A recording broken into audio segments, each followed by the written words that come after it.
Kegiatan ini adalah merupakan kegiatan program nasional yang dilaksanakan setiap tahun di seluruh provinsi di Indonesia. Nah, kegiatan ini kita memberikan semacam literasi ke masyarakat nelayan bagaimana memahami informasi cuaca yang kita keluarkan. Sebagaimana yang disampaikan tadi dalam sambutan Pak Deputi bahwa istilah-istilah dari informasi cuaca yang kita keluarkan itu kan bukan bahasa yang umum. Nah, di situ diperlukan pemahaman masyarakat nelayan. Nah, dengan kegiatan ini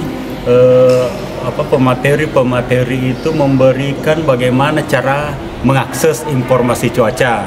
Yang kedua, setelah tahu cara mengaksesnya, bagaimana cara menafsirkan atau menerjemahkan. Nah, dengan kegiatan ini kita mengharapkan nelayan kita itu seperti yang disampaikan tadi aman melaut. Jadi pada saat mau pergi melaut, dia memperhatikan dulu informasi cuaca yang kita keluarkan setiap hari. Apakah aman pergi melaut atau tidak? Nah, itu untuk keselamatan. Yang kedua, untuk kesejahteraan yang selama ini nelayan itu pergi mencari ikan. Nah, dengan informasi, dengan aplikasi dari DKP, Kelautan dan Perikanan itu, kita mengharapkan bukan lagi pergi mencari ikan, tetapi pergi menangkap ikan. Artinya, ya pada saat mau pergi berlayar, dilihat dulu di aplikasi, ikannya itu berkumpul di daerah mana. Nah, nelayannya bergerak ke situ. Nah, dengan hal seperti itu kita berharap dia selamat. Yang kedua, dari segi pembiayaan juga atau kosnya jadi lebih kecil karena dia bisa memperhitungkan, oh saya di titik ini berlayar ke titik B langsung gitu, jadi dia tidak muter-muter cari ikan. Jadi kita mengharapkan langsung ke titik tempat berkumpulnya ikan. Seperti itu kan informasi tahun lalu 2022 yang saya dapat dari SAR itu rata-rata kecelakaan kapal nelayan di laut itu dalam satu tahun di sekitar 200 kecelakaan. Nah, dengan kegiatan ini kita berharap itu terjadi penurunan. Jadi kalau ada kesadaran dari masyarakat nelayan kita sebelum pergi melaut betul-betul memperhatikan peringatan dini. Jadi kalau ada gelombang tinggi itu akan terjadi, kan kita keluarkan peringatan dini. Hati-hati Bapak, jam sekian sampai jam sekian itu ada gelombang tinggi.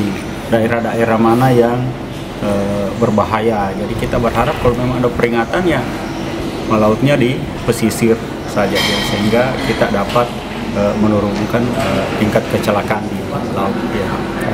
Jadi target kita untuk setiap tahunnya itu sekitar 200 orang. Tahun ini kita pilih tempat di Kabupaten Maluku Tenggara. Rencana berikutnya itu di Kabupaten Seram bagian barat. Untuk tahun ini ada 2 tempat, jadi Maluku Tenggara dengan Seram bagian barat. Nah, tahun-tahun sebelumnya itu kita sudah laksanakan di Kota Ambon sendiri, kita sudah laksanakan. Terus di Kabupaten Maluku Tengah sudah, tahun lalu itu di Kabupaten Namlea, Kabupaten Buru ya, namanya ya, Kabupaten Buru. Ya. Jadi yang enam sisanya masih di tahun depan atau seperti apa? Ya, kita tiap tahun ini kita adakan kegiatan. Mudah-mudahan tahun depan itu kegiatannya akan lebih banyak lagi.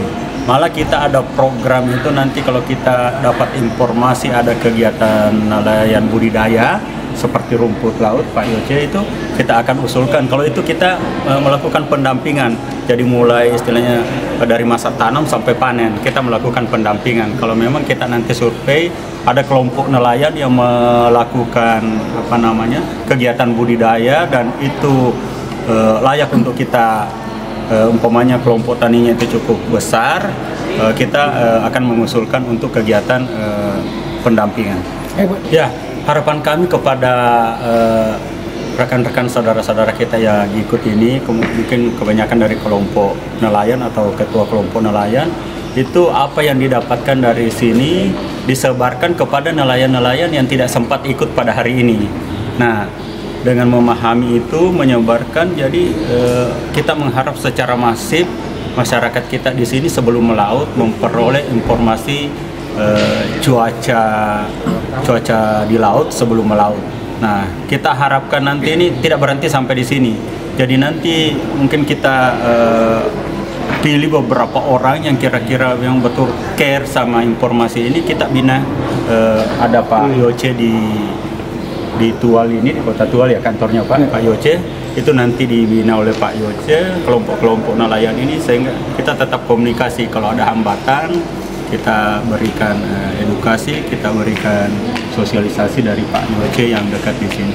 Saya kira seperti. Nah, materi sendiri itu ada intinya ada 3, ada dari BMKG pusat secara umum, terus nanti ada untuk cuaca lokal dari kantornya Pak Yoce, terus ada dari tempat kami khususnya di laut itu, bagaimana menafsirkan atau membaca informasi-informasi cuaca yang kita berikan sehingga betul-betul dipahami oleh nelayan kita.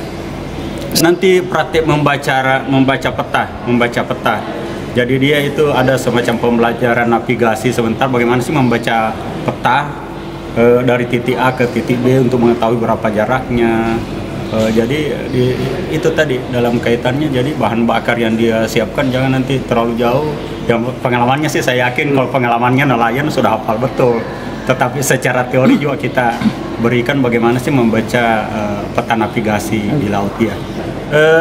Kami paham itu Pak. Jadi kalau di Ambon kemarin saya kira sama sasi ya istilahnya, sasi ya kalau yang budaya lokal itu kita padukan Pak. Jadi kita hendak menyalahkan apa yang selama ini ya nelayan pahami, tetapi itu kita memberikan edukasi. Kenapa seperti itu? Umpamanya di sini itu apa itu ada ulat-ulat katanya naik di itu, kita memberitahukan kenapa ulat-ulat itu yang semacam cacing di laut, laur itu kenapa dia naik. Kita sampaikan alasan akademisnya kenapa seperti itu. Nah itu kita hubungkan Pak. Kita juga sampaikan yang tidak ada hubungannya. Seumpamanya waktu saya sosialisasi itu katanya kalau biar nggak rontok pasang BH di pohon itu kan nggak bisa didukung dengan alasan akademis, tidak ada kaitannya. Tapi kalau yang tanda-tanda itu daun mulai berguguran, itu tanda-tanda mau masuk musim kemarau umpamanya, itu kita kasih sampaikan alasan akademisnya kenapa seperti itu Pak. Jadi kita tidak menyalahkan pengetahuan nelayan selama ini, tetapi kita perkuat. Nah, kita maklum salah satu hambatannya itu nelayan biasanya HP yang kebal itu Pak dibawa ke laut. Nah, makanya kita nanti sampaikan itu mungkin yang punya anaknya, tetapi dengan memberikan edukasi sebelum melaut, sebelum dia berangkat dia lihat HP-nya dulu anaknya, karena bisa langsung diakses di HP Ibu. Kerjasama kita dengan stakeholder terkait termasuk Dinas Perikanan tadi, kemudian secara umum dari BPBD itu kita kerjasama, terus PPN Perikanan tentunya, makanya kita undang juga itu Pak dari stakeholder terkait, ada dari PPN, dari pelabuhan, karena itu nanti yang lebih mudah memahami informasi ini Pak. Jadi kita berharap pada saat mau melaut itu ada informasi dari PPN, gelombang sekarang lagi tinggi, diharapkan jangan melaut terlalu jauh, seperti itu Pak. Oh ya, akan disampaikan. Jadi di PPN itu ada kita pasang namanya MAWS, Marine Automatical Weather System. Itu disampaikan, itu adalah semacam alat pengamatan unsur-unsur cuaca di laut. Nah, bagaimana menafsirkan, bagaimana menerjemahkan itu Pak. Nah, di samping sebagai alat verifikasi kita, perakiraan kita yang kita keluarkan itu apa sesuai dengan hasil pengamatan. Jadi itu kita verifikasi terus. Dan alhamdulillah Pak, sampai saat ini tuh prediksi tinggi gelombang kita di atas 90% hasilnya. Ya.